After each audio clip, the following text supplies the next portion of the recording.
Hello, welcome to another episode of Seldom Differ's Terrible Features. Now, I want to keep this intro pretty brief, but I just want to quickly introduce this week's guest. Yes, we've got another guest on the show. We're really packing in the guests at the moment, aren't we? I hope you're enjoying all the guests that we're having. We definitely are. Definitely freshens up the podcast when we have someone new on. They've all been great, and this one's no exception. This week we've got Vaun Earl Norman.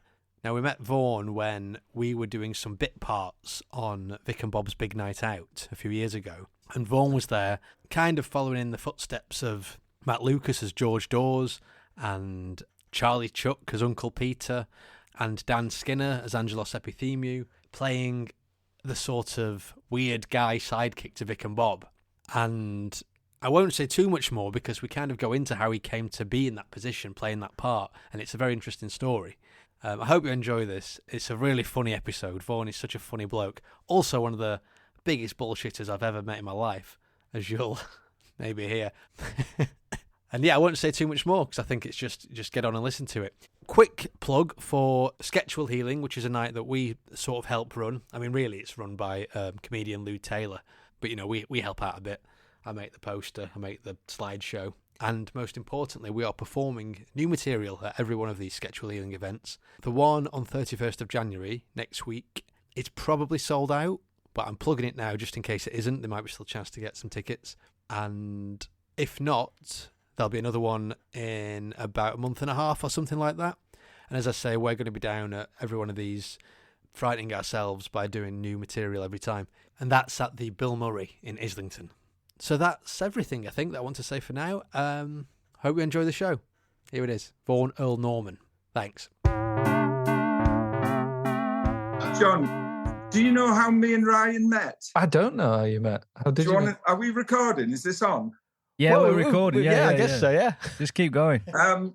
What it was, I used to be a probationer near Sheffield, a probation officer. And one time, this little lad came in, bless his cotton socks, sobbing his heart out. And it was Ryan. And I said, look, son, we'll sort it. Whatever's gone wrong, we'll sort it out. And apparently, he'd been found guilty of nicking firemen's underwear off the washing lines in Sheffield area. It was a bad time of your life. It was. He It had was a a dark bad time in days. his life. He had 400 pairs of underpants and 6 pairs of wellies. Right.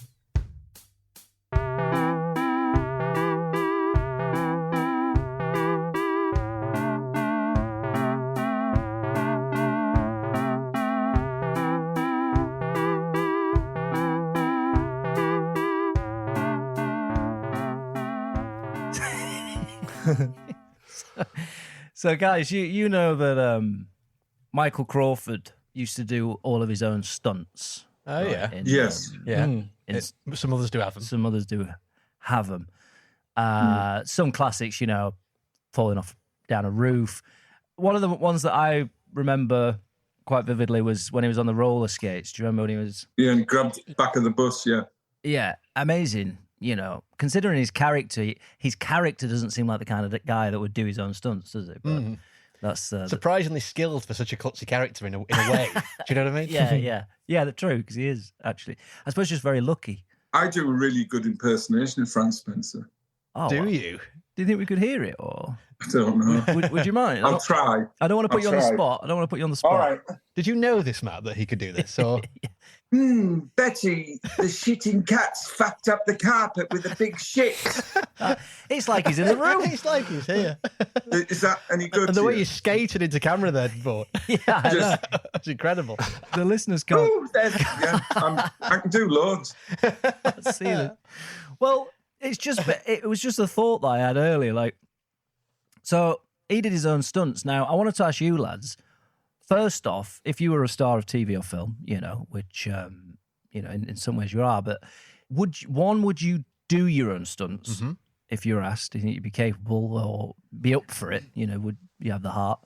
But if you didn't want to do your own stunts, which actor would you get to be your stunt double? Oh, interesting. Now, while you're having a think, for me, I think just because of how brave I am, Right. I'd probably be doing, I mean, obviously it depends on the stunt, jumping out of a plane with a parachute. I think it could be a lot of fun. Right. But if I wasn't to do them myself, I think it would probably, in terms of physical physique, probably Jason Statham. Are you saying that who's got the physique that matches yours?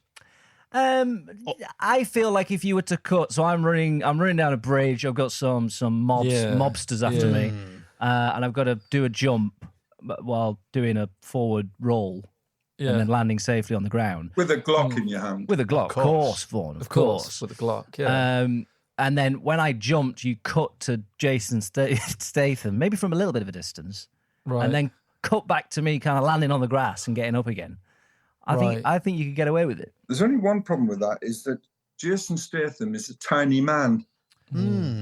He's minuscule, isn't he? Famously, you're above average, Matt, aren't you? 6'1" or something like that.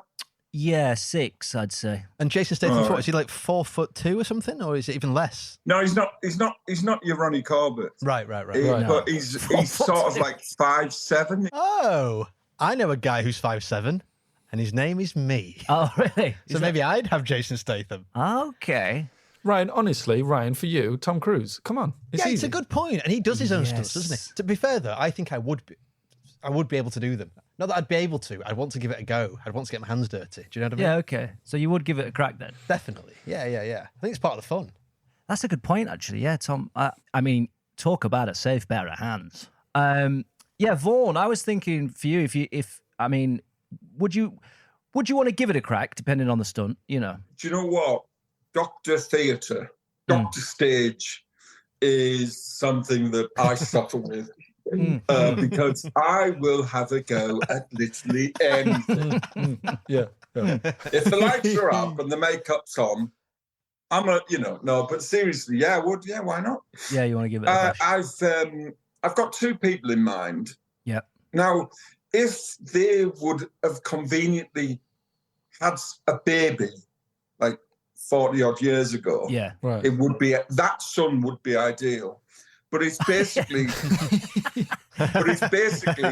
Martin Clunes and Johnny Vegas had a baby. Okay. Oh, right. It's a bit of a time travel thing, possibly. Yeah. And some kind of science fiction as well, with the mixing sperm. Well, monster show, really, isn't it? It's a monster film. It's a bit of Frankenstein's monster, sure. I mean, I get exactly. I get what you're saying as well. No, but it's true. It's difficult to get fat men stuntmen, isn't it? Because I don't. Normally, to get a fat man stuntman, it involves padding a lot of the time, and it never works. That's part of the joy. So I would say to the director, look, mate, don't bother. Just get me hoisted up. Yeah. Get an extra layer of cardboard boxes. Yeah. Whatever. You know what I mean? I'll have 3 layers of cardboard boxes, and I'll jump off that bridge. We might even be able to stretch to like a crash mat, even. It depends what the budget is. A couple of Amazon packets. Yeah. That's all right. Actually, Vaughan, for you, I was thinking Damian Lewis. I think. Oh, nice. That's true. From Homeland. I think. I know Damian Lewis, and thank you very much for that. Yeah. He would have to wear some padding. I'm not. I'm being honest here with my. I'm being honest. I'm touching 17 stone. But you know what I mean? But I always find it quite amusing though when when it cuts to someone that is blatantly a stunt double. Very briefly. Often it's the best bit of the film. Yeah. John, do you think you've got the guts to do your own stunts? Oh fuck no. No, not. No, I'm lazy. You see, that's the thing. I'm just a lazy man. That's true. It's like, right, put the crash helmet on. Oh, you know what I mean? Yeah. Oh, you're going to be going off this bridge in a souped-up car. Yeah. Like, in a Chevy Camaro. Yeah. You're going to be going over this bridge. It's the stunt that's never been done before. I go, yeah, but I drove here. Do you know what I mean? I've been in a car all morning. Albeit it was a Fiat Punto and it was the M40. Yeah. I really don't think I can be asked doing a Chevy Camaro 110 mile an hour into a brick wall, to be honest with you. But, of course, John, because of your striking resemblance to Matty, Matt, obviously, you'd have to have a haircut or he would have to wear a wig. And he's expendable. Yeah, of course. He's literally supporting cast, isn't it? Yeah. Man gets thrown out of, aeroplanes. So I could be John Stuntable. Yeah. I'd take that as long as you had a bad time. Do you know what I mean? That would sell it for me. Yeah, it must be painful. It'd be one of your riders. I want red M&Ms. I want flowers and lavender in my trailer, and I want Matty to get fucked up every day. Yeah. That is on his wish list. The good thing is the chances of anyone else looking like Ryan are billions to one, aren't they? I think we talked about it before when I went for a Wine Gums advert, and I was just looking around the room at all these faces, these big eyes and big noses and big goofy grins, and I'm going, I'm one of them here. I'm in this category. We want weird-looking bloke who has got strange features. Next, please. Yeah, come in. Okay, the nose is good. The eyes are not quite shit enough. Yeah. Well, the ears are fantastic, though. Keep the ears. Ryan, we'd love to use you. Can you get someone to punch you in the face a bit more? Make your nose a bit bigger. Make your cheeks a bit redder. You might not know this, Vaughan, but Ryan is actually part cartoon. We trace back his bloodline. Yeah. Wow. Is Fred Avery in your... Oh, you want Fred Quimby? I don't know. The artist, Fred the Quimby, the illustrator. Yeah, if you watch any Hanna-Barbera or that says Fred Quimby. He might have drawn my great-granddad, actually, thinking about it. That's what I was thinking. He might have created your great-great-grandfather in an unused excerpt of one of the Donald Duck things. It's definitely possible, I think. Yeah. I'll have to look into that. Do the family tree, Ancestry.com. Absolutely. And with that, he would have had to have mixed the semen with the ink and then painted that on. That's the page, how it works, John. Okay. Yeah, that's how it works. It's very much how John's taking it too far, hasn't he? Yeah, he's just. I feel a bit nauseous. You mentioned Tom Cruise earlier, and I was going to get onto this because obviously Tom Cruise famously does his own stunts, quite amazing stunts as well. They're jumping out the aeroplanes, doing just mad things. But not even for charity. No, it's a good point. Greedy, if anything. Actually, I was thinking about it.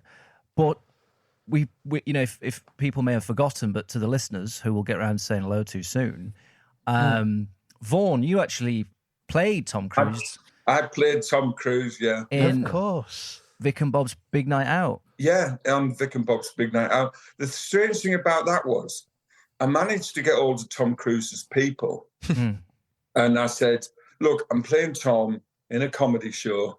Is there any chance of a 5-minute phone call so I can get his cadence, get his mannerisms? I mean, you can do the mad Scientologist routine, but I wanted to get deeper in that. Yeah. And he kindly rang me a few weeks before we filmed, and he gave me some and I think a lot of what he said I put into the character, and you can see, I think. Yeah. Well, definitely. We've actually got the clip here to listen to, so we can see you in action. Well, hear you in action. Yeah. As Tom Cruise on Vic and Bob's Big Night Out. I mean, you might not recognise the voice. You might think, we've got this is exactly. of Tom Cruise. To be fair. Yeah. Well, trust us, it is actually Vaughan playing the part. Yeah. All right, lads, what you doing? Oh, you? Tom Cruise, the actor. Looks like him. That does look like him, doesn't it? Yeah. You all right, Tom? What are you doing in town, Tom? Doing the stunt up the street. All right. You know, what sort of stunt are you doing? Just grabbing hold of a hot exhaust pipe and pulling it a bit. All right. Well, good luck with that, then. Anyway, we better gotta get on. Oh, you're all right. I'll just hang about here. All right. Yeah, all right. Tom, we're just going to come in. Yeah. Anyway, later on, ladies and gentlemen, we've got Keira Knightley. She's going to come on and cover a bell in crab paste. What are those wires down there for? What are they for? Microphones and tellies and that. Yeah, sound wires. And, that sort of thing. And we better get on, sorry. What are you doing? Having a laugh, making jokes and messing about and that? Yeah, kind of, that sort of thing, yeah. Anyway, I've got to go and do the stunt. All right. Here's £1 each to go and buy some sweets. All right. Yes, great performance. Uncanny. Seamless. Now, this is where we first met, wasn't it, Vaughan? Me and you first met at the at the studio on that show. But it is quite an interesting story, isn't it? How you kind of came to being in that series, and how did it all start for you? Do you want the true story or one that's made up? I think the truth. I think it is pretty interesting. It is an interesting story. I was entered into the NASA space program through a competition through my sixth form college, and at the same time, Bob Mortimer was some sort of spacesuit engineer. Right. In his younger days. Yeah, of course. And we got on, but then he left to become a solicitor. And I stayed on, obviously, and flew the shuttle and stuff like that. Went on the ISS for a few weeks. But I found the food was shit. Yeah. So I decided to pack it in. Yeah. So, what happened was I was ill. And I used to listen. I've always listened to Iain Lee now. You know, I've always caught up with him because I've always admired him as a broadcaster. He's always got good stuff going on, and Bob had obviously rang in. You could tell it was Bob, and he rang in as Sporting Keith, whose nephew was quite fast at running. And the context was that Iain Lee was asking for videos for the website, for the YouTube site, and Bob or Sporting Keith said, "Oh, I can do a video if you like of me nephew running. He's quite fast, you know." He's like that sort of voice. Oh, it's nothing much like, but me nephew Harry, he's very fast runner, and I take videos of it. It's interesting to see his progress. Yes, yes, fast runner. You say how fast is Harry? Oh well, he's 15, right? Yes. And he's done the 200 metres in 34 seconds. It's a good quality run, that. The 200 metres in 34 seconds? Aye. I think I could do it faster. I used to run the 400 metres in 48 seconds. Oh, no.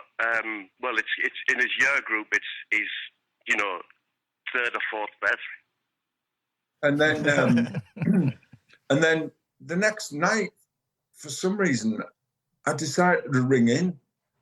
And I rang in as Clive Sutcliffe, no relation, was the joke. Yeah. Hello, it's Clive Sutcliffe here, long time caller, first time listener, something daft, you know. Yeah. And I said, "Oh, that Sporting Keith lad, he's a liar. His nephew isn't fast at all. He's rubbish. Andy brings him to school in his slippers. That's the sort of bloke he is, you know. And he's getting done for fiddling the dole money and just stupid stuff like that." Future Ryan here. Just want to give a quick bit of context because I'm about to play the clip that Vaughan is talking about when he appeared on Iain Lee's show as Clive Sutcliffe. So after Bob, or Sporting Keith, had made that original call, he actually sent in a video of his nephew Harry running fast. And in that video, in the background, there happened to be a policeman. That's all you need to know.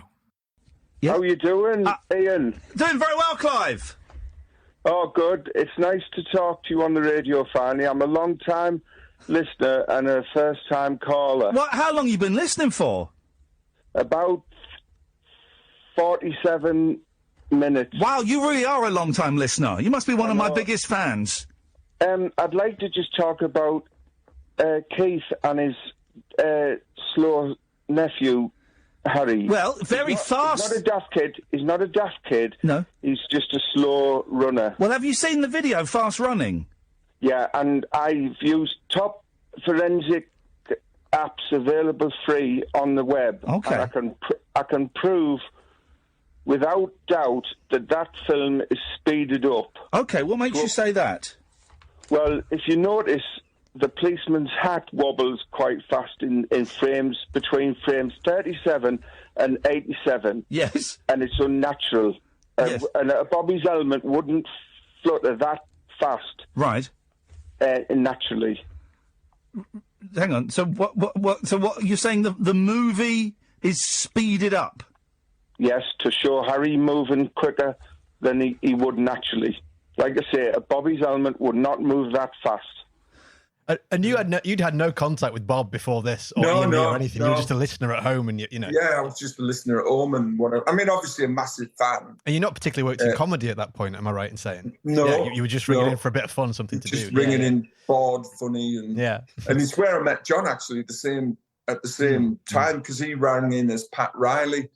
It was this amazing man who lived with his mother. It was just weird. If you ever try and find him on YouTube or something, it's amazing. So anyway, and I did a couple of phone calls, and then I got chatting to Sporting Keith on Twitter, who I knew was Bob. I later found out I think it was his wife who was typing the tweets. So I'd like have a go at them, because I went on Twitter originally as Clive Sutcliffe, no relation, just as a character. I think I already had an account for me. So, and then a couple of weeks down the line, Iain emailed me and said, is it all right if Bob Mortimer wants to use that call in one of his shows? I was like, well, yeah, no problem. He said, he's going to email you and tell you the details. And again, a week or so later, I got this email, bob47.mortimer9614@hotmail.com. I thought, all right, he goes. It was a similar sort of bollocks to that, you know, and I thought, you know, being a TV style of, you know, bob at mortimer.com or something like that. But he didn't. And he emailed me and said, oh, I thought your calls were very funny. Me and Jim are writing at the moment for a new for a Christmas special of Vic and Bob. And he said, if we send you some dialogue, would you video it for us and send it to us? And I'll show Jim in the morning when I go over. So I did like 3 versions. I think it was the Rod Stewart bit, I think. Yeah. Yeah, I was going to say, was that the first one, the Rod Stewart one, and the Tom Cruise was during the series? Yes. Yeah, right. So when you first came out, you were doing Rod Stewart. Was in the Rod Stewart was in the Christmas special. What I didn't know at the time, that was basically a broadcast pilot, for want of a better term. Because they wanted to know whether there's still an audience. Of course there was. And it went down really well. So they got another 2 series out of it. Sorry. Go on. No, I was going to say, and when Bob got in touch with you, he'd literally just heard your voice. He'd not even like seen you at this point. He'd just gone. Imagine. Wow. I mean, it's mad, isn't it? Really? Yeah. I mean, you can imagine what Jim and Bob thought when they saw my face. I was like perfect Vic and Bob material. Really. I'm not. You know. I'm not.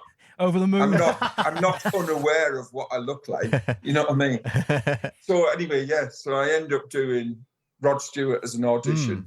Did it 3 different ways, like bit very straight, a bit sort of like, oh, all right, mate, I'll move that one. You know, just, and they said, oh, that's great, just, you know, and literally 3 weeks later said, oh, BBC will be in touch. We want you to do the special. It's so mad, isn't it? It was just like, because I came to that recording because Matt was also doing a little bit in it as well, and Matt was superb. But when you came out, I assumed you were like a comedy actor that was just on the circuit kind of thing. Yeah, you got in, and when I found out that Bob had just sort of heard you on this radio thing, rung you up, and then 3 weeks later, I mean, it's kind of like the old-fashioned way, isn't it? It feels like just going, well, this guy's funny, well, get him on. If you think about it, he did it with Dan Skinner as Angelos. True. Because Dan Skinner sent him a videotape.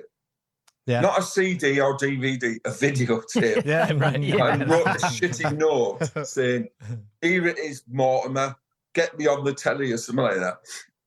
And it was just a tape of him as Angelos, and that's how he got on. So I'm not quite sure. I mean, I'm not sure about Matt Lucas, but he was in Catterick and stuff like that, so maybe that was a different route. It was strange. They've got a history of it, like Charlie Chuck with the Uncle Peter character, and they're just bringing people in.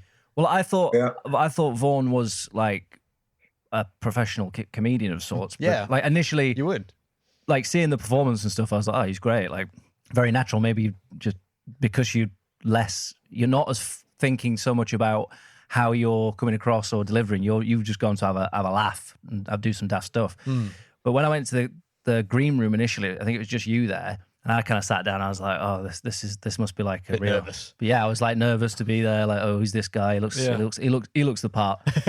And then we got chatting, and you were very nice. And I thought, "Oh, he's very, thank you. He's very humble. He's very humble." I hated you on site. Yes, yeah, a lot of people. And I did make that plain, didn't I? Remember? What did I say to you? You said. Can you remember what I said? You said, "The moment I clocked eyes with you, I knew from the bottom of my heart I hated you." But you're like a cat, aren't you? You go to people who don't like you. Yeah, exactly. That made you love him more. I wear him down. Just wear him down. Can you? I mean, I can't say lifelong because I'm a very old man, but I've been a massive Vic and Bob fan, like since 1991, that first series. Yeah, and it was strange to be in that room. Yeah, it's surreal, isn't it? When I first met them, it was like so surreal. Yeah. And they're so nice as well. That's the other thing, aren't they? Yeah, Like, lovely, really lovely. And to be honest with you, Jim, who's Vic Reeves, plays Vic Reeves, he's a shy fella. He's not one to like make friends easily, I don't think. But he was superb with me. I mean, Bob was great anyway. Bob's always great, but I was more in awe of Jim to a certain degree because he is for me, he's a true genius. Yeah. Jim. His art and everything. But, they made me feel so welcome. And Lisa Clark, who's the producer, legend. She's been with them years. Lovely. Yeah, she's been so good with us over the years. And they were really, really good. They're really, the nicest people I think we've met in TV, I would say. I think, or among them, definitely. Definitely. Vic and Bob, well, particularly Bob, but also and Johnny Vegas, I would say, actually. Yeah, they're the ones, I think, who've been so nice. Yeah. And, of course, yourself, Vaun. Oh, well, don't put me in that category. I'm nowhere. But you are now. That's the thing. Were you, I was going to say, were you quite nervous on that first gig? Or were you just like, well, this is a bit of fun, fuck it, kind of thing? Yeah. Yeah.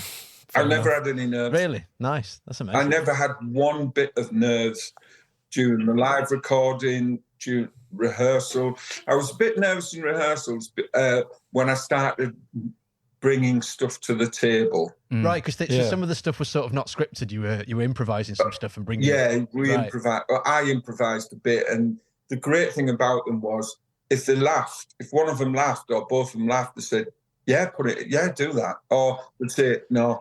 And it was the strangest things they'd say no to. You know what I mean? Like quite. But then I'd do that one. Like, I don't know if you remember when I looked at the big sign and went, "Oh, is this you two? Was it?" And I said, "Oh, you the Bob one." Looked him up and went like that. "You the Bob one?" And he went, "Yeah." I said, "Oh, I thought so." So that was an improvisation that I did in rehearsal. So we rehearsed for like 2 days, and then, as you know, Matt and Ryan, did you ever go and see it, John? Recording? I didn't see that show that they were doing. No, I saw their other stuff. Yeah, of course. Yeah, House of Fools, I guess. And which I wish I'd seen. But yeah, so they actually filmed the show in real time. Yeah. So I'm 40 minutes and the show's done. Of course, yeah. Yeah, they employ like a live music director, don't they, to direct, and he does it like a gig almost, doesn't he, rather than like a TV studio project. He's like down there on the floor. Am I right in saying he's sort of down on the studio floor? Well, he's certainly down on the floor for her rehearsals. I think he's up in the gallery. Right. But yeah, because he has to be quick with sound effects and all sorts. But everyone's amazing who they work for. I mean, I've got a couple of things in my cupboard from the scripts where they've drawn something. Like, oh, we want this for this scene. Or like a prop or something, right. And Jim's drawn it, and then the prop people just have to like...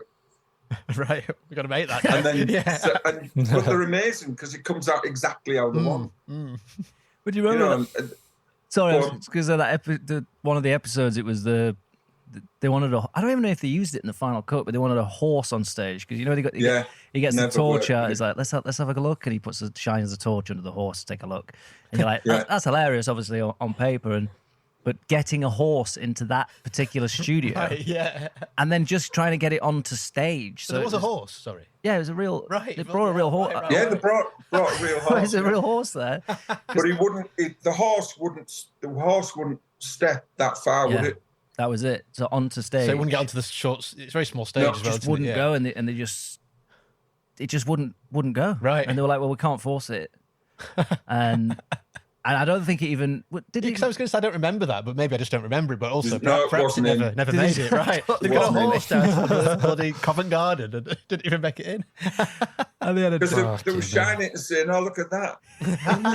It was weird. It was a great idea, but it was a shame, really, wasn't it? Well, that's the thing as well. And obviously, Vic and Bob, they're a double act, quite famously. And you have a bit of a double act action, don't you? You mentioned John earlier, who is John Sullivan, who's no connection. John O'Sullivan. John O'Sullivan, so sorry. And I wouldn't worry. You won't listen to this anyway. what do you do together? Because you've got a couple of characters together. Do you do the Clive and the Pat? Is that? Yeah, we did Pat and Clive live, which was like some shows, and then we did a podcast, which just about killed me because he was down in West Sussex, recording his voice, sending it up to me, and we're like, I had to then produce it into.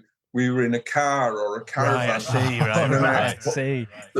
Right, are you the technical guy? Yeah, Ryan? so it's all the sound effects and things. Yeah. And, yeah. So you can imagine getting like John's recording, then my recording, putting it into Audition or whatever, and then adding sound effects from scratch and finding sound effects, and then we did. It was absolutely filthy. It was the muckiest. At one time, Pat wanted David Dickinson's autograph. So we were driving down the road, and I said, we can't go on the drive. I'll park outside, and you go in. And I said, here's a walkie-talkie, and, don't get into trouble. And he decided not to knock on the door, but go around the back. And he found a pair of David Dickinson's underpants on the washing line. And he said, he's a Mackie bagger. I'll never forget it because he had skid marks on it still. And then David Dickinson, the alarm went off and one of his chihuahuas came out. And then David Dickinson was nude, ran out and they had a wrestle. And so then I had to pretend to be Dave going, oh, are you, fighting him. And he said, and then John had to pretend to be Pat, and David Dickinson's willy fell in his mouth. And he's going, but it was just because, so I had to produce all this to make it sound real. And we did a scene where we came across Tommy Robinson and Katie Hopkins having doodah in a field. So I had to be Tommy Robinson and Katie Hopkins. So it just took hours and weeks.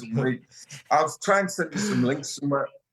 Yeah, that's Pat and Clive. You can get that. Is that still available, that podcast? Because I'm sure people will be interested in that now. I mean, do you know what? I am. Well, at one time, we did about 3 episodes, but it just took that much out of me. I couldn't do it anymore. Right, I see. Because it took like 3 weeks of solid work, 3 o'clock in the morning. I mean, when you're not well anyway. But we were on the front page of Apple Podcasts. Oh, amazing! Really? Oh, nice. That top. Yeah, the top 10. Yeah. We So were on probably, that. If you could have kept it up, it would have probably taken off then. Yeah. Yeah, exactly. But I couldn't do it. And John's useless at technology. Yeah. Podcast, you just gotta piss them out like this. Just pissy that. Yeah, but it was more like a radio sitcom. Yeah, that's the thing. Yeah. I mean, we drove a car. I got gravel noise. Just that's all you had to work with. I'll send you. Yeah, we had gravel noise. That was it. So every scene had to be with gravel. Yeah. David Dickinson's covered in gravel this time. Now we've got Kay Hopkins. How can we use gravel? Let's work. Why don't we buy another sound effect, John? Shut up! I'm not buying it. Use the gravel. Speed the gravel up. We've got gravel. Well, actually, no, it wasn't quite like. I just nicked a load. I must send you the link because it's bizarre. We had one where Vera Lynn came as a guest, Yeah. But she fell down the stairs. This is before she died. So I had to fall down the stairs. Well, I didn't literally fall, but I had to think about how Vera Lynn would sound falling down some stairs. Did you get Damian Lewis to do it?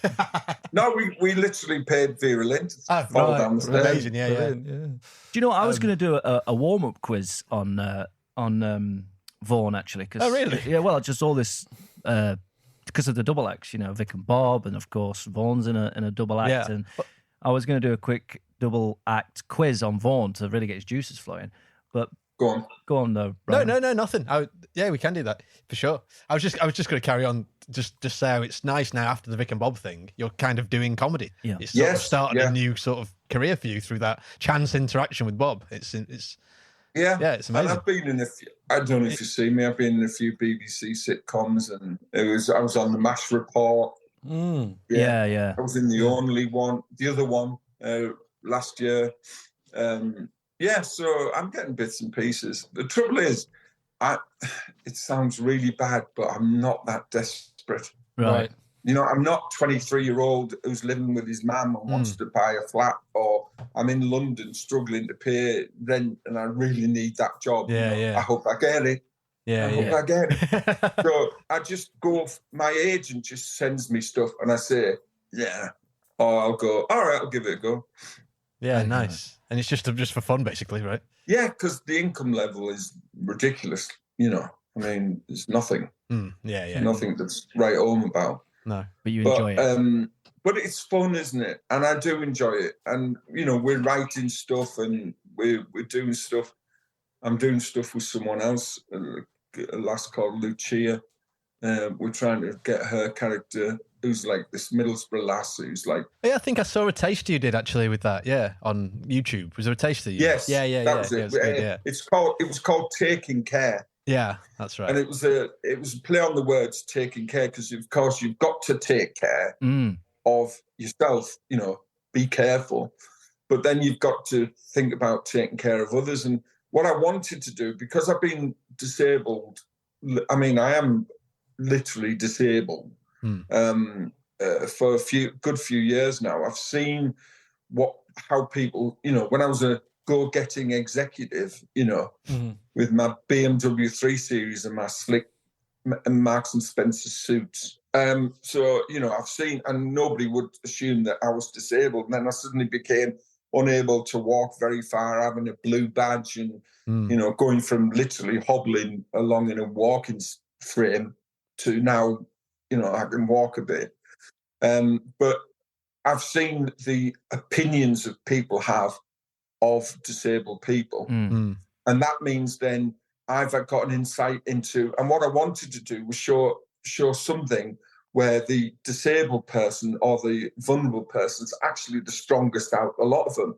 Right. Yeah. So, and these other people who would be classed as normal with no disabilities are an absolute wreck, And so I'm the one. We did a whole series of stuff, but it hasn't caught any traction. We've written 2 episodes, and there's a 6-episode full series. Well, for me, sometimes it's just the act of doing that. Whether it goes anywhere or not, it's just it's enjoyable being creative and making stuff, isn't it? Kind of regardless of where it goes.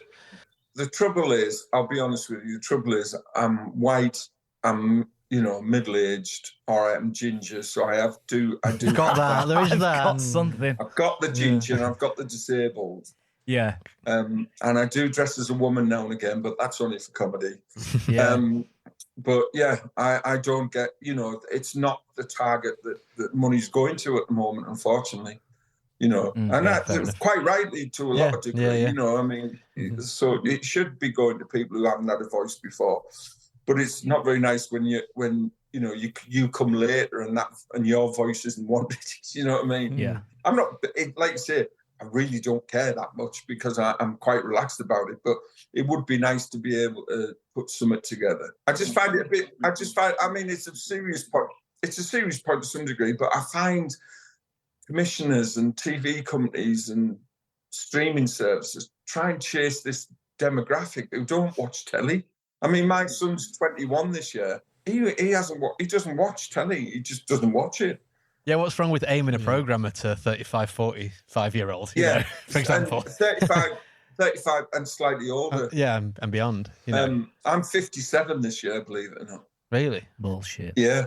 But that's the thing I was saying. Like, it's just having this new career is at that age that you are is quite inspiring as well. You know. Yeah, but and again, you're right in the sense that when I wasn't nervous because I've moved like 8,000-ton oil rigs offshore, and I've spoken to brigadier generals that are winning an MOD contract, you know, a full panel of generals. Yeah. And I've also had 25 riggers from Wall's End working under me. That was just for fun. No, but I thought it, but I didn't want to say it. I said it for you. But yeah, so I've run when you get to my age. And you've spent your life talking to various people, loads of different types of people. A TV director and cameras and lights it's a good point. Doesn't really. I don't know about you lot. I mean, you've had your fair share of spotlights and cameras, and I think you get to a certain age where you just think. For me, part of it when I did the House of Fools thing, it was more to do with the fact that there was a live audience there that I felt because it was almost like doing a live theatre show. Obviously, it's for telly eventually, but in the moment, you've got an audience full of people, which is quite different to like a single camera thing. Yeah, right. But I think I would have been more nervous because of the live audience than I would have been if it had been, like a small set. I mean, the good thing is you didn't appear nervous. That being said, I think maybe it was more enjoyable once it was happening and I was doing it, and you were hearing the laughs, so you knew it was going well, kind of thing. You were getting that instant feedback. Yeah. So that's the last. I mean. What I'll never forget was that first show when I walked out as Rod Stewart. Yeah. And that big blast of laughs. Yeah. Which, as a straight guy, I mean, and when I mean straight, I mean a guy who's not a comedian, who hasn't done the circuit. Yeah. I understood then why people do it. Yeah. Such a buzz, and I really enjoyed that. Yeah. The endorphins. Definitely. And I was the one, I was there an hour after a lot of the time, signing, getting photos with people and signing. And I've never got bored of that. Yeah. Even now when people come up and say, aren't you that bloke from Vic and Bob? I said, oh, yeah. Yeah. What do you want? It is him. £10, it's £10 for a signed photo, 40 quid for a one. John, what were you going to say, pal? I was just going to say, on the live audience thing, when it's so much better to be doing with the live laughs and stuff, and the single camera stuff when we've been doing it ourselves, or when we've been doing stuff with a bigger team that you don't know. Sometimes when you've been doing it, you're trying to improvise some comedy stuff. They're desperately trying not to laugh, or they're deliberately not laughing because they don't want to ruin the take. Yeah. So you're like, you struggle judge. to like go, was that good or was it? Yeah. True. Do you know what I mean? It's really so true. Yeah. When we've done stuff like that, you just think, I don't know if it's funny, and then you do get feedback. I mean, I remember once, Bob, I watched everything I could. Yeah. When Vic and Bob were doing their bits on rehearsal, they were developing ideas. I mean, to watch them two develop ideas was amazing. Yeah, it's masterclass. And I loved all that, and I was laughing my head off. And they both really appreciated because true. Each time you see it, I saw something different in every time because I'm a nerd, a comedy nerd. So I found something different in it all the way. And I'd bore Bob and Jim and say, when you did that the third time and you did this, why did you change that? And, and really And I was laughing my head off all the time. So in the end, a lot of the time, Jim and Bob were looking at me for my reaction. Right. And I didn't have to even pretend because I was still laughing my head off. Some of the stuff that never went in the show was just so funny. And not because it was rude or it didn't fit. It was just timing, really. I thought you were just sucking up to him. I mean, that you were almost self-conscious of it, thinking, but again, age, age and whatever. I just thought, if I find it funny, I'm going to laugh. But also, you were making valid points as well, so I think they genuinely actually respected what you had to say, which is makes it even more enjoyable. Yeah, I mean, God forbid I would ever tell them that something wasn't right, because I've no place doing that. But certainly when, I mean, you know, there's been times when when I went on stage after a bit and they said, what do you think, you know, what do you think of that? And you just think, you know, it was fucking brilliant. Yeah. You know, Punch for me to say. Yeah, you should be on telly. I'm a bad, you know. Yeah. But you could tell some bits they really enjoy, you know, doing it when they did it themselves. Yeah. And they have a laugh, you know, how they write. If they both laugh at something, it goes in the script, and that's the rule. Yeah, that makes sense. And that's not a bad idea, isn't it? Yeah. And then when it went to like the series, when you were coming out as a character, you were suddenly. You'd only been seen in the one pilot, but you were getting a round of applause, weren't you, when you appeared? Yeah. People recognised you, like, I want to see this character, you know. Yeah, people. Yeah. And I brought the tracksuit and everything. I brought the character to them. Because, really? Right. My tracksuit, my Crocs. When I saw you bagging it up, and when I saw you leaving with it in a carrier bag, I thought you'd nick that. No, it was my stuff because I wanted to keep it.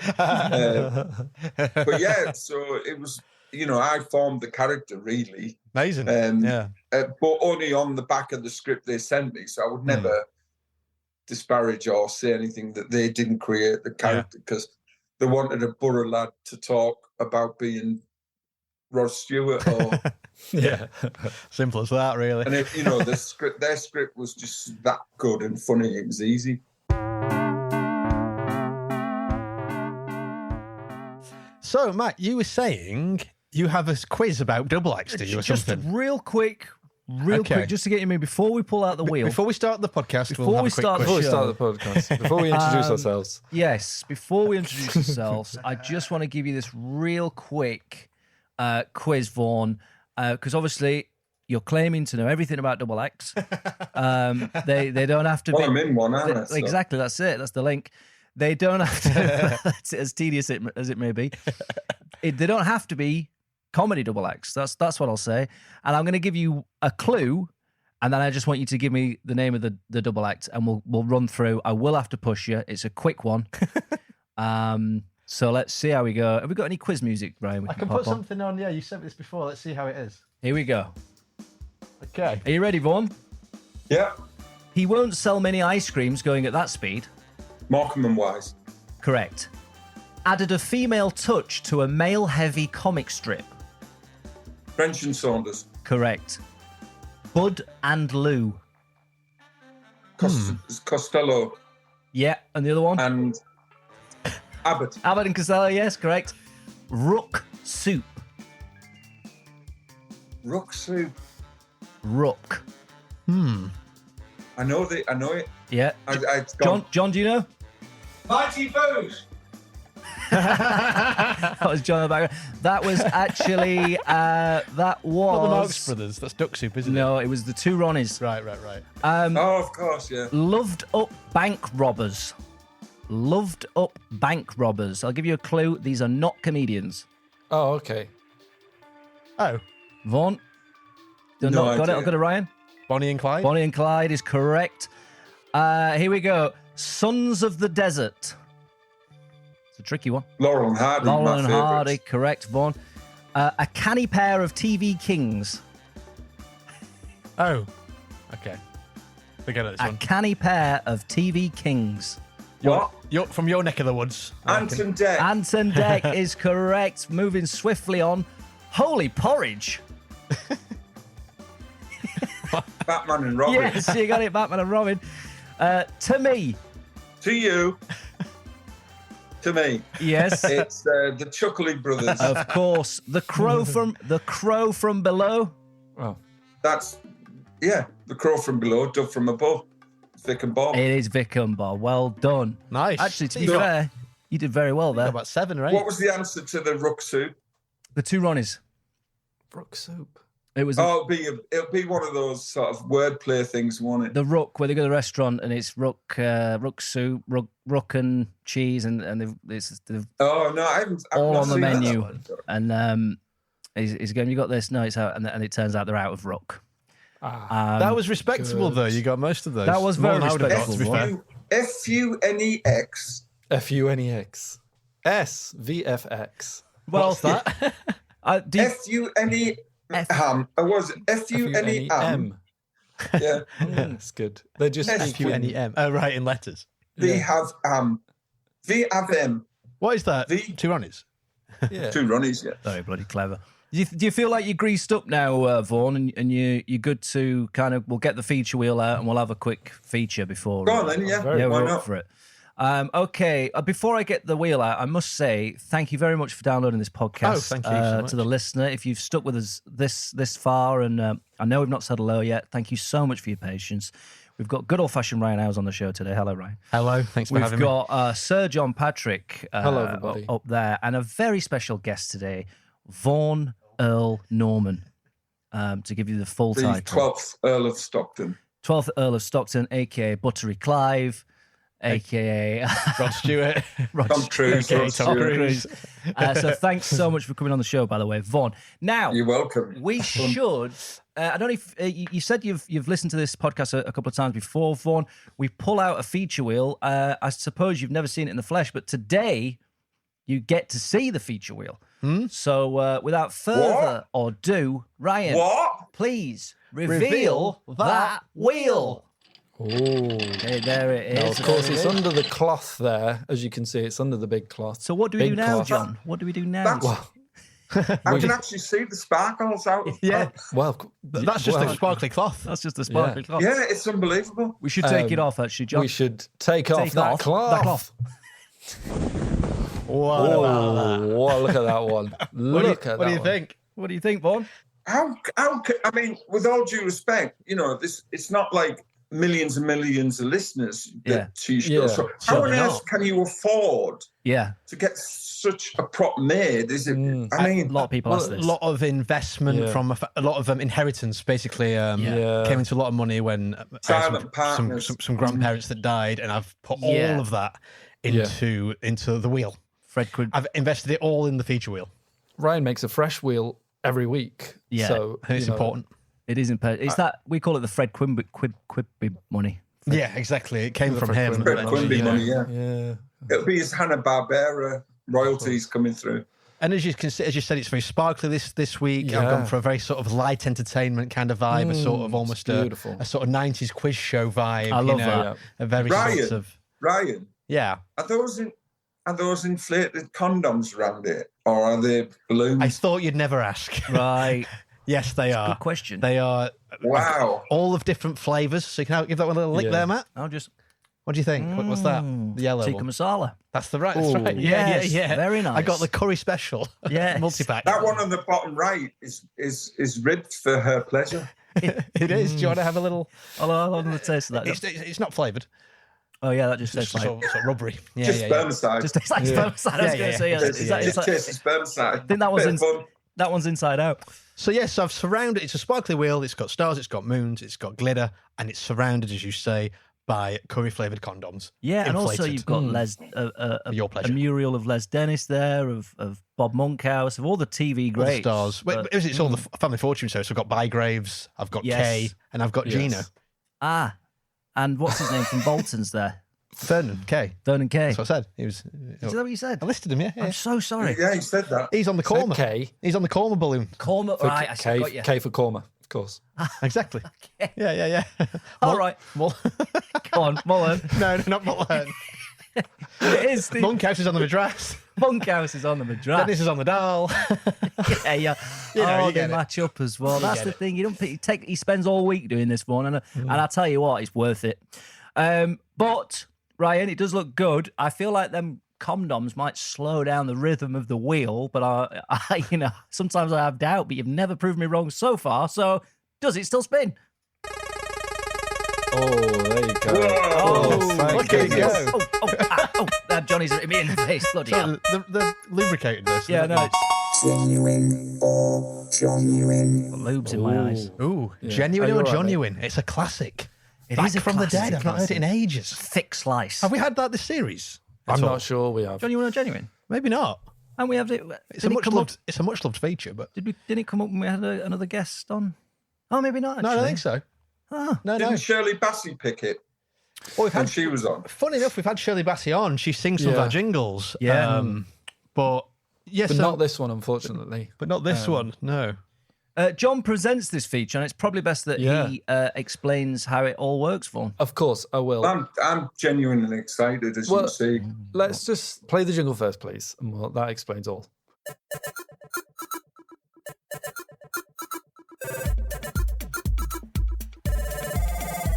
We're playing genuine or genuine. Is it matter of fact or is it actual crap? Genuine or genuine. He's got a fact addiction or is it all fiction? Genuine or genuine. His lies are true, but is he lying to you? Genuine or genuine. He lies, he lies, he lies, he lies, he lies. He lies. And that's superb. Hopefully that sums it up for you there. Thank you. Basically, I've got 3 facts. All of them are true, but one of them is false. And you have to tell me which. Well, yeah, 2 are genuine, 1 is genuine.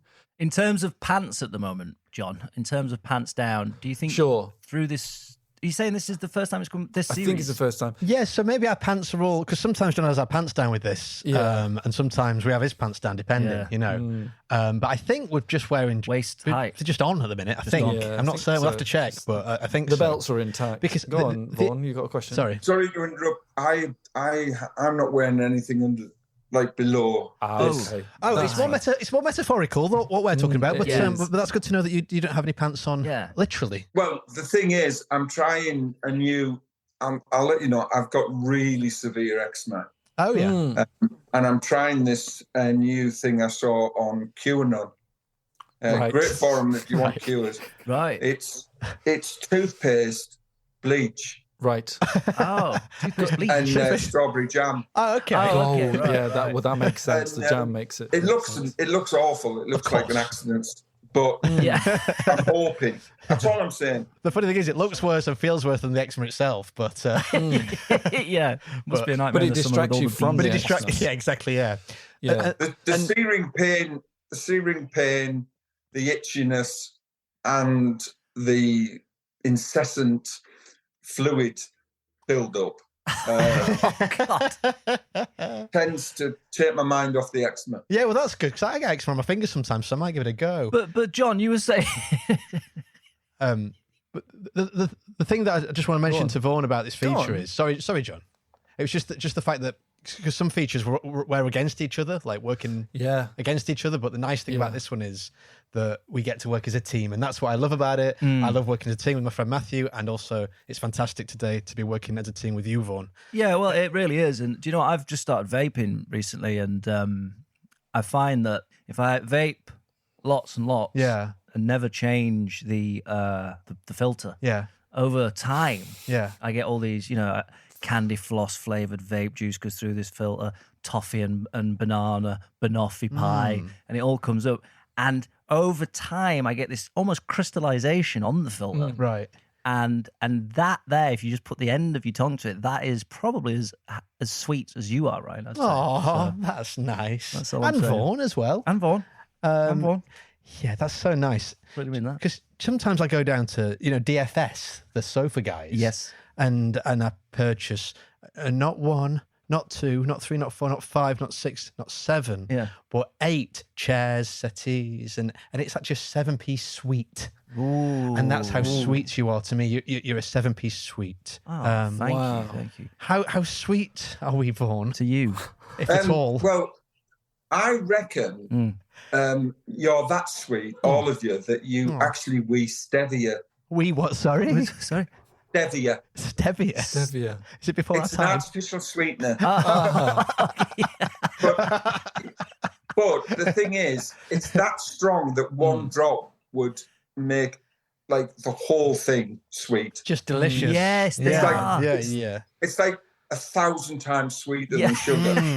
Right. Yeah, this is a new level of sweet. Yeah, actually. I really like this Vaughan. This is something to work with. Just like thick, syrupy piss.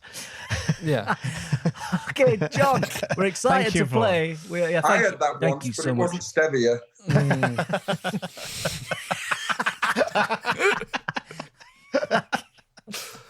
Okay. Sorry, John. That's not what the clinic said, anyway. Right, John, come on. Right.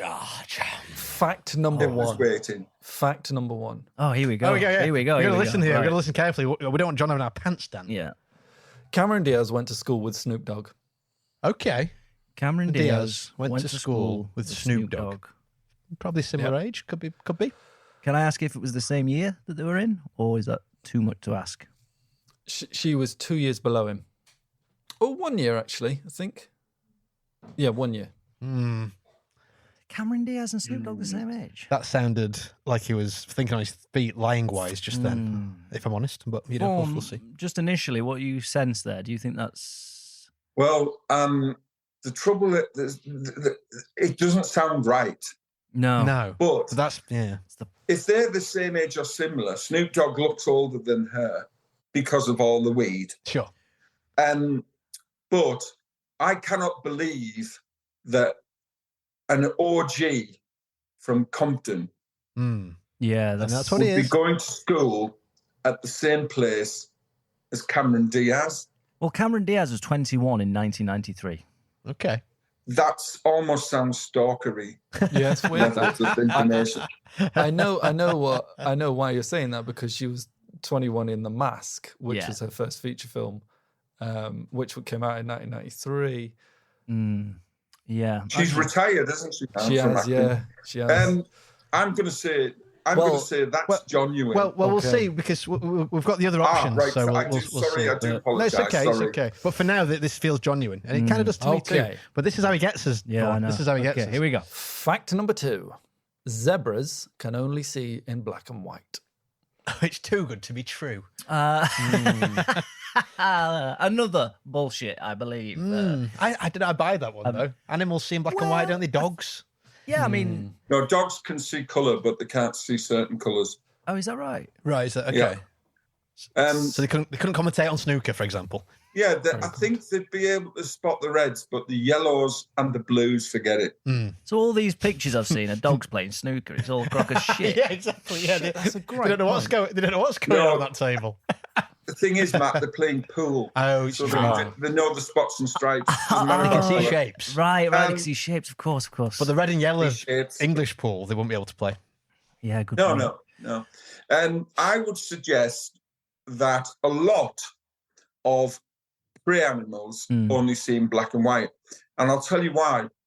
Because the mammal eye is made up of rods and cones.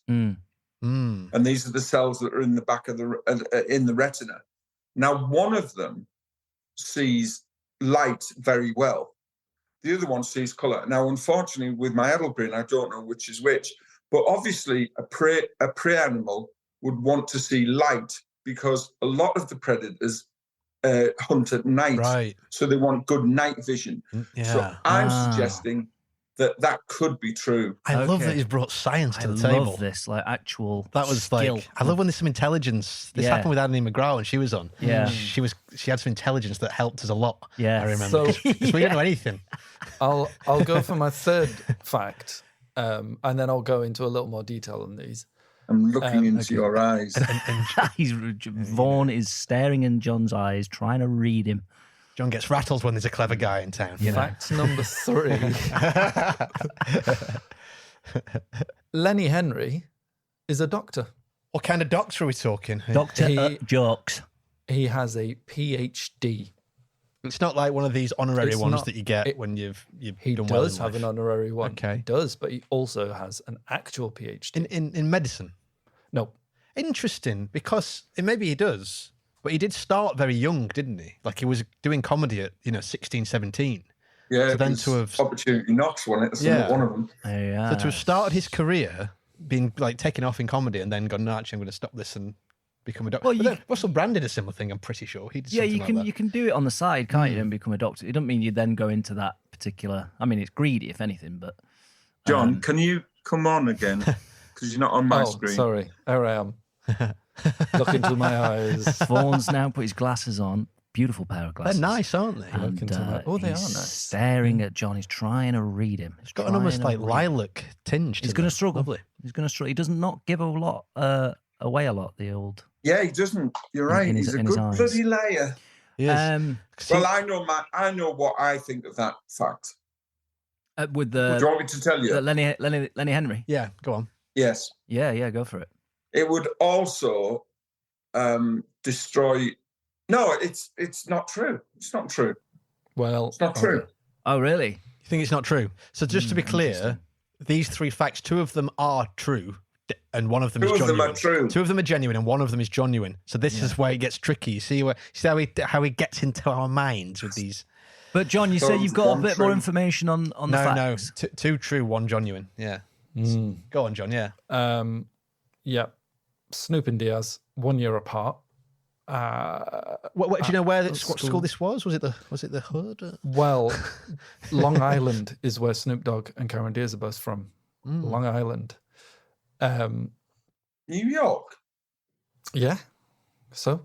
I'm sorry, but Snoop Dogg's West Side, surely. Surely he's a West Side kid. I don't know. He's part of the Death Row. The Dre gang, isn't he? Or they West Side? Yeah. Oh, they're all West Coast, aren't they? I mean, maybe he was born in New York and travelled over there. I don't know. Could have schooled there. I guess. Any more facts on the? Sorry, I've interrupted. I do apologise. No, sorry. This is what it's all about. This is what it's That's all about. The zebras one. Yeah. It's as you think. The visual perception is based on movement and contrast, rather than and very good long distance that they have as a. And it means they can recognise each other really easily, I guess, as well. Yeah, I guess maybe that's part of it. And Lenny Henry is a doctor of, I think it's media writing or media, but PhD in it. Well, right. I think I know now. Okay. You think you know what is genuine? Yes. What do you think? I think Lenny Henry does have a PhD. Oh, changed your tune. What was the zebra question? I didn't quite get the syntax of the zebra question. I know. What was your fact? My fact about the zebra. I just want to be. I'm so sorry. I just want to make sure because I said to you, Long Island, didn't I? Yes. Yeah. I just want to make sure it is. Yeah. Okay. They're from Long checking Island. Checking his empty document. I think you'll find zebras are in Africa, John. So he's blown that one. Yeah. Cameron Diaz and Snoop Dogg were in the savannah. I'm so sorry. I'm so sorry for saying that. I've written down more about what Snoop Dogg said, but he's from Long Beach, not Long Island. Good God, what an idiot! Yeah. What a okay. It's only about 5,000 miles. Yeah, I'm so sorry. Long Beach. So they went to school. Apparently, Diaz claims she's pretty sure she bought weed from him. That detail sounds like it could be true. I could imagine her having said that. Zebras. My fact about zebras was zebras can only see in black and white. I buy that one for me personally. For me, that is genuine. Or is it the perfect crime? It could be the perfect crime. He's right.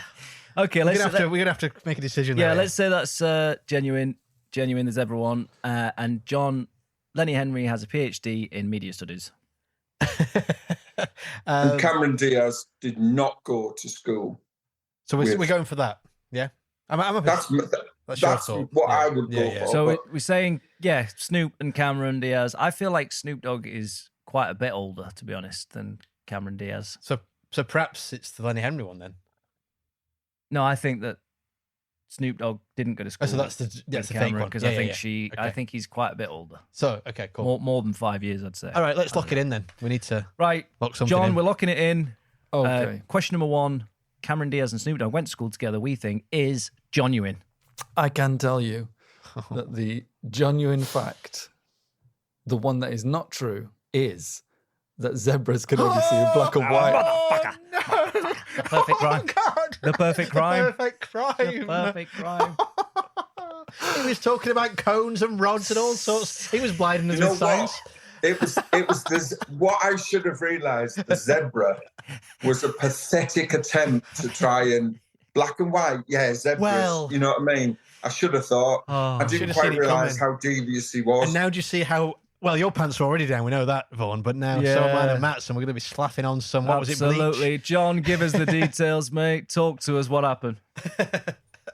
They can see very well for mammals. In fact, they've got some of the best eyesight, apparently, which I found out because I wondered if they did see in black and white. I thought that would be quite funny. But Lenny Henry is a doctor. His works on his thesis involved the writing of an original screenplay and a critical analysis of sports films and the treatment of black and ethnic minority characters.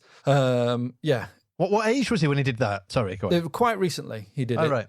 Quite recently, I think 2016 maybe. It's called. His thesis was called "Does the Coach Have to Be Black? The Sports Film, Screenwriting and Diversity: A Practice-Based Inquiry." And Cameron Diaz did go to school with Snoop Dogg.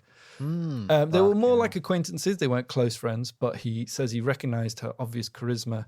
He told Yahoo Music he knew her because she rang with my homegirls or my little cheerleading homegirls and described her as fly and hip. For her part, Diaz told George Lopez that she remembered Snoop as someone who was tall, skinny, and a year older than her, and added she's pretty sure she bought weed from him. There we go. That's there you go. Okay, only one I difference. cannot believe it. I was so scared today. So scared you were just going to go, Zebra's absolute bullshit. Yeah, mad. Oh, God. Yeah. Well, I'm going to hold my pants down and my hands up and say that it was the Conan Rod diatribe that probably convinced Matt and Ryan. So I do apologise for that. But I have a huge general knowledge, and I just thought I would try and use that. You were on the right lines though, because lots of animals in prey animals can't see red, and the reds and oranges turn green. So tigers, when they're that orangey and black sort of color, they blend in perfectly because to their prey animals they look green and like yellowy, so they blend into the background. That's why that works, and I can probably see that's where you've gone with it. So it was on the right lines. I'm good. That's gonna really alter my evening. Did any? Well, I know it does. It will do. It sticks with you. That it will.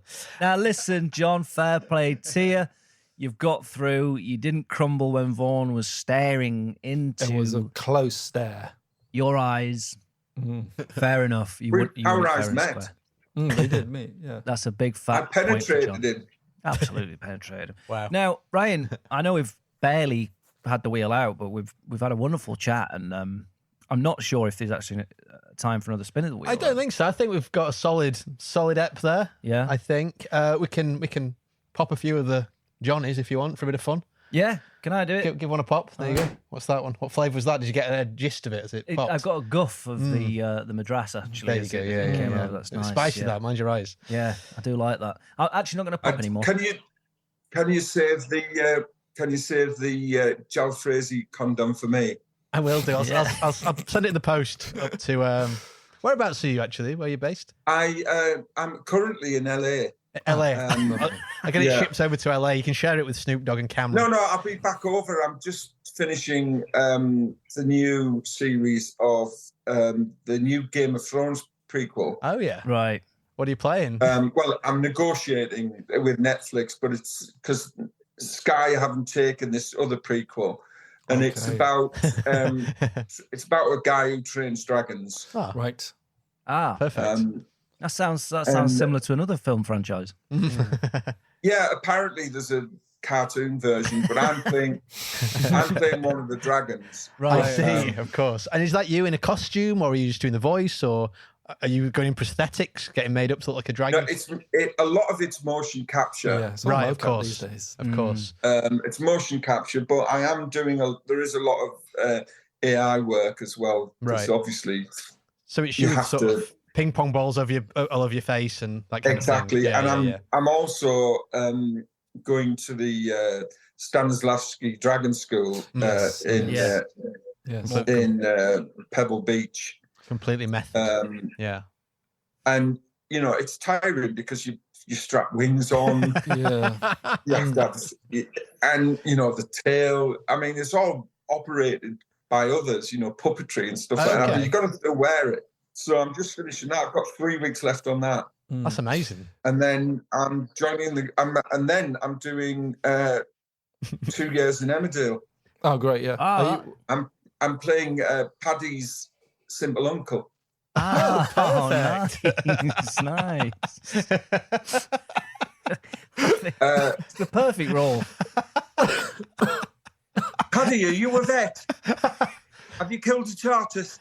Stuff like that. I've got loads of stuff to learn. And it's not far to travel. I'm in North Yorkshire.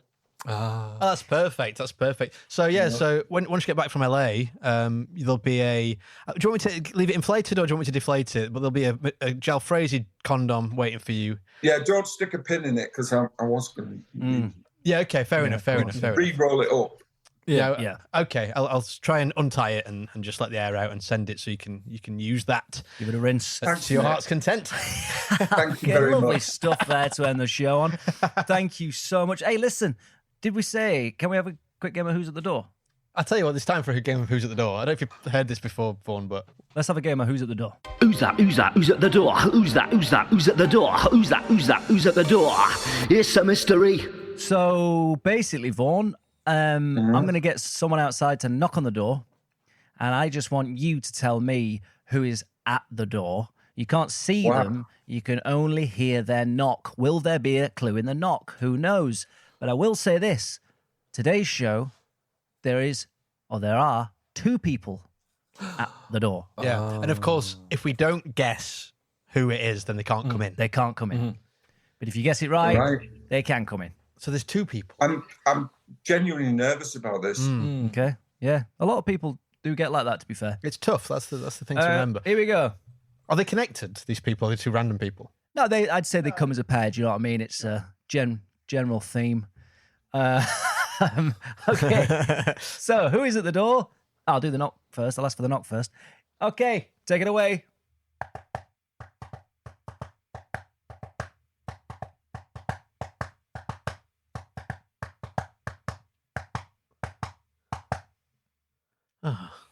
Okay. Yeah. Vaughan, I'll go straight to you as your special guest today. Who is at the door this week? Is it Fred and Rose West? Fred and Rose West. Great guess. Great guess. I'll go to Ryan. Ryan, who do you think is at the door this week? Like the Lone Ranger and Tonto or something? Lone Ranger and Tonto. I'm way off, yeah. It's actually a really good guess. Is it? It's a really good guess. Oh. John Patrick, who's at the door this week? It's Gary and Tony. Oh. Surely. Gary Strang and... I can reveal. One of you's very close. Is it?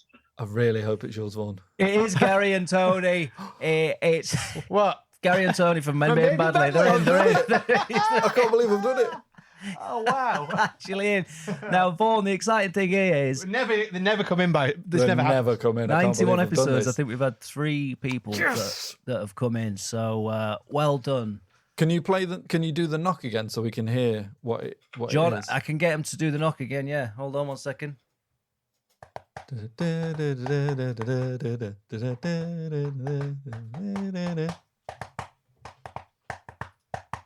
Oh.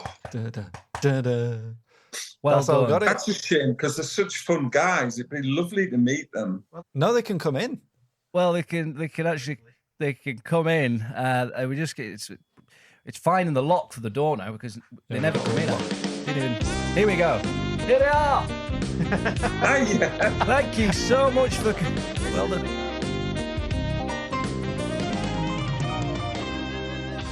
Hello, lads.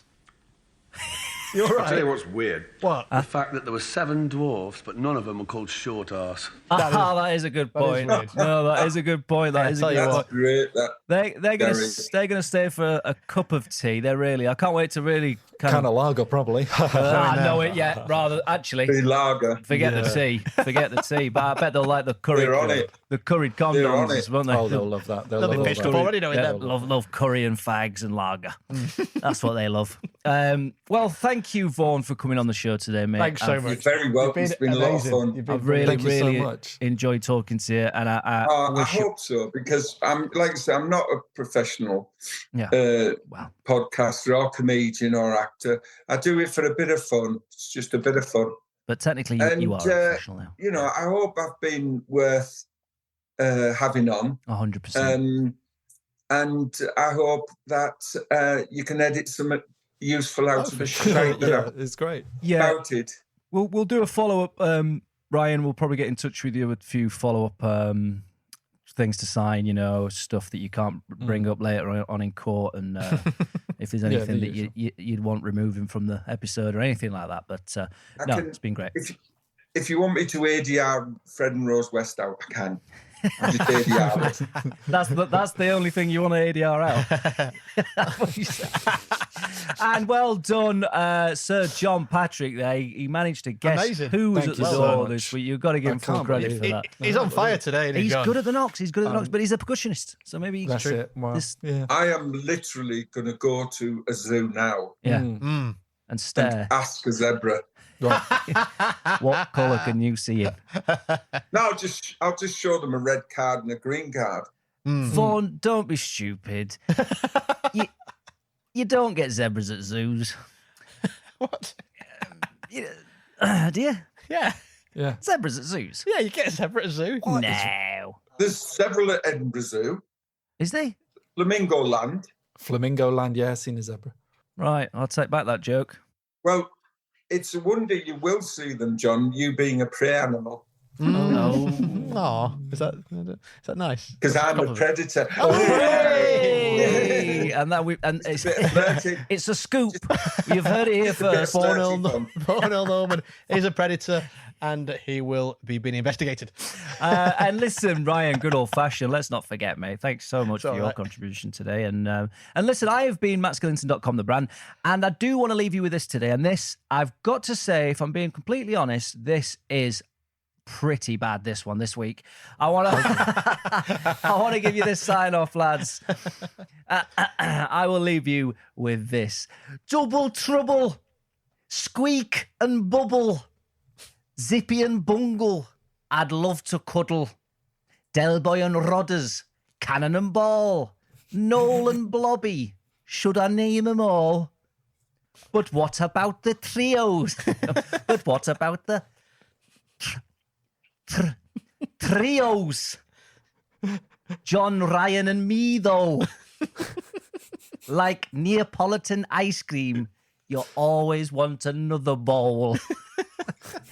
Good night. Good night. Good night. Do you want to give us a good night in the style of Craig Charles? Good night. Fantastic. That's good. Really nice. You have been listening to Seldom Differ's Terrible Features with Matt Skillington, John Patrick and Ryan Howes. Intro and outro theme by Old. You can follow them at Old Music on Instagram. If you want to follow the boys at Seldom Differ, you can get them at Twitter at Seldom Differ, Instagram Seldom_Differ, and Facebook at Seldom Differ Comedy.